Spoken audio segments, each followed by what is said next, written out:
কুষ্টিয়া থানার সিংহেরচর নতুন বাজারে আজ বিকেল 4টায় স্থানীয় এলাকাবাসীর উদ্যোগে র্যালি ও পথসভা অনুষ্ঠিত হয়। নতুন বাজার থেকে র্যালি শুরু হয়ে আশপাশের সড়ক প্রদক্ষিণ শেষে আবার বাজারে পথসভায় পরিণত হয়। তরুণ, প্রবীণ ও সাধারণ মানুষ অনুষ্ঠানে অংশ নেন। পথসভায় শেখ আলী আসগর বলেন, আজিজুল বাড়ি হেলাল এই এলাকার মানুষের প্রত্যাশা ও পরিবর্তনের প্রতীক। আমরা র্যালি ও পথসভা আয়োজন করেছি, ঘরে ঘরে মানুষের সঙ্গে যোগাযোগ করেছি। ধানের শীষে ভোট মানে মানুষের অধিকার, মর্যাদা এবং ন্যায়ের পক্ষে দাঁড়ানো।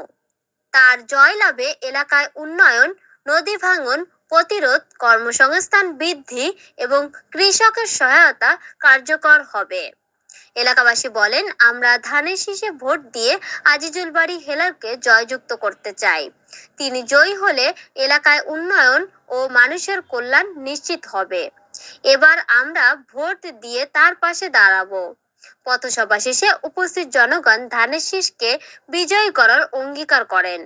এ সময় উপস্থিত ছিলেন মোহাম্মদ মহসিন, এস.এম. রাজীব সবুর, মোহাম্মদ দুলাল আকন, মোহাম্মদ শফিকুল ইসলাম, সারোয়ার ফরাজি, মোহাম্মদ আফসার হোসেন, মোহাম্মদ রফিক শেখ সহ বিএনপির অঙ্গ ও সহযোগী সংগঠনের নেতাকর্মীরা উপস্থিত ছিলেন।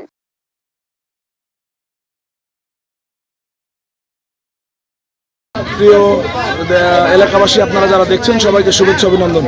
আগামী নির্বাচনে জননেতা আজিজুল বাড়ি হেলাল এই অঞ্চল থেকে ধানের শীষ প্রতীক নিয়ে নির্বাচন করবেন। আমি বিশ্বাস করি এই অঞ্চলের উন্নয়নের জন্য আজিজুল বাড়ি হেলালকে সবার ঐক্যবদ্ধভাবে আজিজুল বাড়ি হেলালের পক্ষে কাজ করা উচিত, ধানের শীষের পক্ষে কাজ করা উচিত।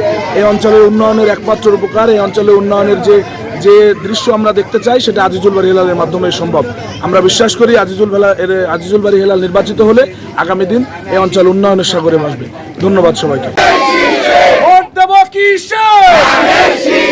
ভোট দেব কিসে?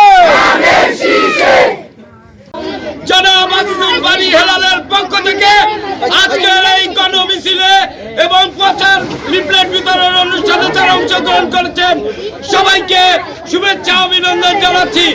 প্রিয় বন্ধুরা আমার, নামাজ আসন্ন, বক্তৃতা দেওয়ার সময় নাই।